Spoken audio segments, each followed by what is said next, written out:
అన్న real estate లో targets ఉంటాయి కదా. ఎస్ సో మీ టార్గెట్ల కోసం, మీ గోల్ కోసం జనాలను ఇన్వెస్ట్ చేయమని నింపడడం ఎంతవరకు కరెక్ట్? అబ్సల్యూట్లీ జనాల దృష్టిలో రాంగ్ ఉండొచ్చు కానీ వీఆర్ డూయింగ్ రైట్ థింగ్స్. ఎందుకంటే ఆ టార్గెట్ల కోసం మేము టార్చర్ చేస్తలేము.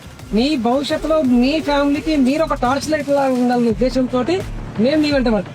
మీరు వర్క్ బిజీలో, బిజినెస్ బిజీలో ఉండి భూమిని సొంతం చేసుకోవడం మర్చిపోతున్నాం. తిరిగి చూస్తే నేను 20 సంవత్సరాల క్రితం చూసినప్పుడు ఏం లేకుండే, నేను 30 సంవత్సరాల క్రితం చూసినప్పుడు 100 రూపాయలే ఉండే, అప్పుడు కొనుంటే బాగుండు అని రీగ్రెట్ అవుతున్నారు. అగైన్ మళ్ళీ అది రిపీట్ కాకుండా ఉండాలంటే డెఫినెట్ గా మేము రిపీటెడ్ గా గుర్తు చేస్తుండాలి.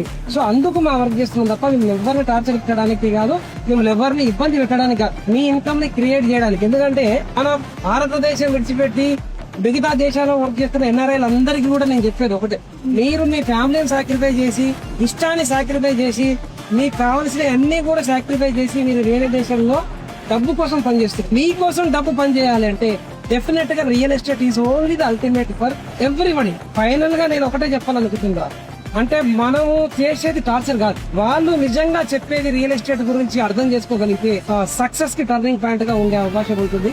మీకు బలవంతంగా 20 years బ్యాక్ ఎవరైనా బ్రతిమలాడో బలవంతం పెట్టో ప్లాట్ ఇప్పించినా ఈ రోజు అది బలం మీద వస్తే బలహీనత కాదు కదా.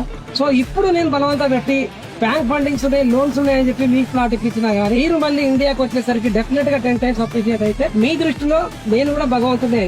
So that is what we're doing. మీరు డబ్బు కోసం ఈ ప్రపంచంలో ఉన్న ఏ దేశంకి వెళ్ళారో వర్క్ చేయండి, నో ఇష్యూ ఎట్ ఆల్. మీకోసం డబ్బు వర్క్ చేయాలంటే డెఫినెట్ గా అది భూమి పైన ఇన్వెస్ట్ చేయాలి. Please do invest in India, do invest in Telangana, and do invest in Hyderabad and create a greater legacy for next generation.